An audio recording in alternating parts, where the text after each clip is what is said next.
Okay, here we go. Chapter 28. Testing times. The Bridesmore exams came around quickly in early December, but after 4 weeks of Athene tuition, and without the wishing pearl that the goddess of wisdom had confiscated, Eliot went into them better prepared than he could ever have imagined.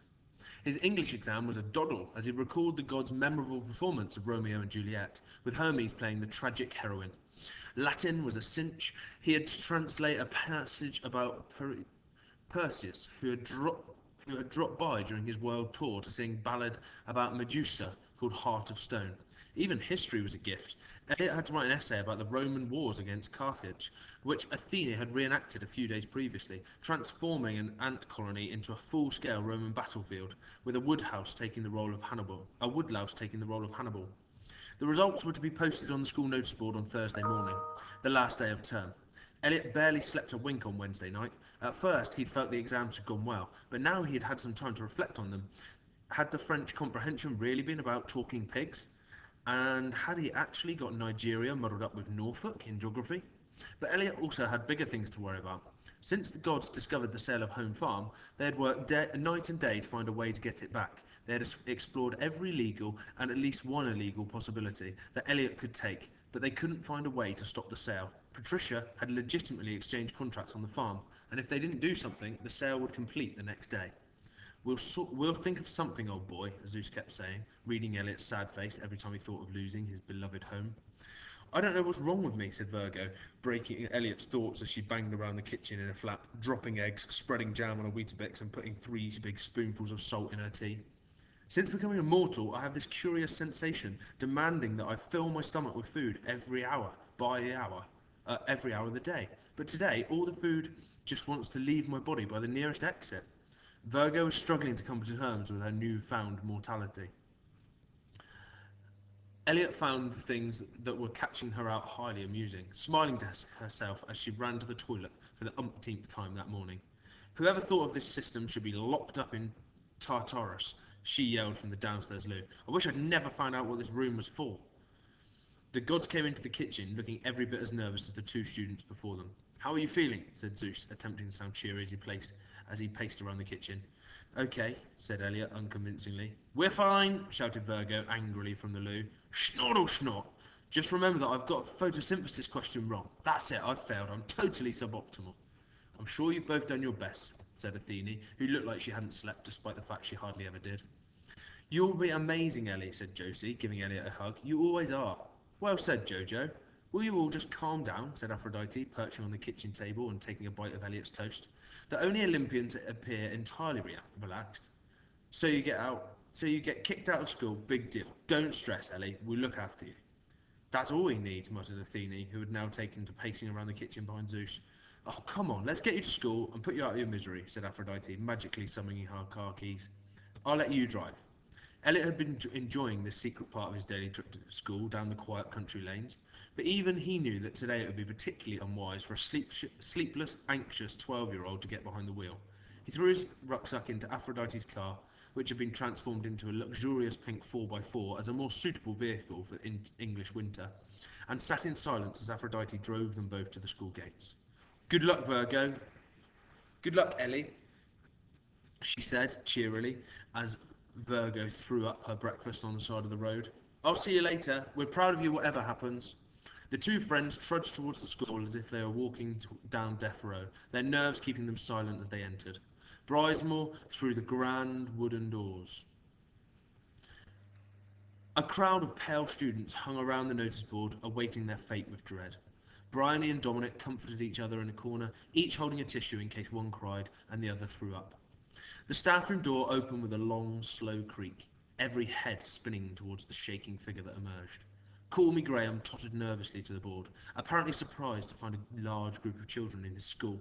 He quickly stapled the result sheet up and then hurried away, looking like he might cry. There was a moment's stillness as everyone froze, not wanting to make the first move towards their doom.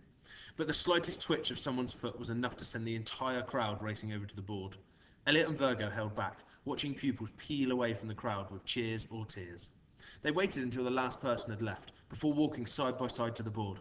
They looked over every sheet of paper, taking in the information on each one before turning to each other once more. Schnordle snort, they chimed in unison. Back at the farm, the gods paced around the kitchen in anxious silence, staring at Hermes' eye god. Virgo had promised to contact them with the phone Aphrodite had smuggled to her. Not being funny, moaned Hermes, fluttering from one end of the room to the other, but I haven't been this nervous since I last ate carbs. He's a smart cookie, said Aphrodite, painting Josie's nails. Prissy Pants has been stuffing his head with this rubbish for weeks. He'll ace it. I don't know, said Athene. He was a long way behind. If only I'd had more time.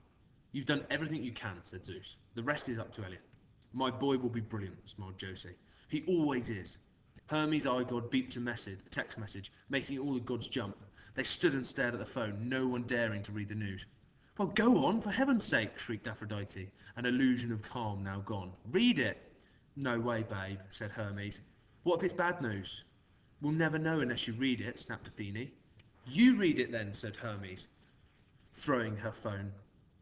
Well, it's not my fault, father. You should read it, said Athene, passing the eye god to her father. Not on your Nelly, said Zeus, pushing the device towards Aphrodite. My nerves are shot. Aphrodite, go on, open the bally message. Oh, give it here, said Hephaestus, who had been fixing the damage to the kitchen floor caused by the earthstone. I'll read the blooming thing. He stormed over to the eye god and snatched it up.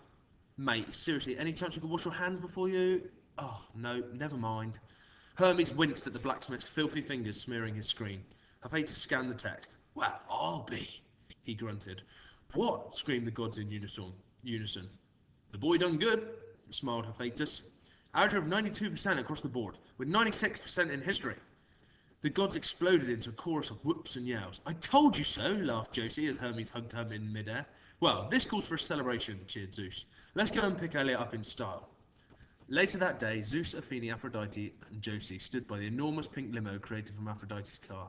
Zeus was dressed in his light blue tuxedo with a frilly white shirt, his white hair slicked back. Aphrodite sported a bright pink strapless evening dress, while her sister wore a more modest black blue satin off-the-shoulder gown. They had dressed Josie in her favourite red dress, and had delighted in doing her hair and makeup. The car was filled with balloons decorated with Elliot and Virgo's faces, and was laid out inside with a banquet of all their favourite food. Hurry up, Hermes, we're going to be late, Aphrodite called inside the shed as they waited for Hermes and Hephaestus. Hermes floated elegantly out of the shed in his designer tuxedo, abandoning his usual winged hat for some expensive sunglasses with little gold wings on the side. Hold tight, he announced. May I present your driver this evening? The grump with a hump, Mr. Hephaestus. Boom. I'm not going out like this, huffed a moody voice from inside the shed. Oh, mate, you look great, grinned Hermes. Not even joking, come on.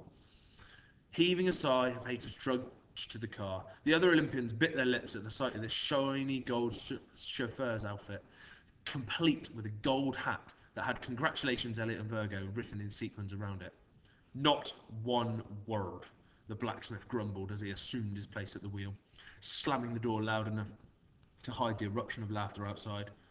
Good show, old man, said Zeus as he helped Josie into the back of the limo. To Brizemore, let's bring our boy home. The morning had flown by in such a blur that Elliot felt as though he'd barely arrived when the final assembly finished and school was over for another term.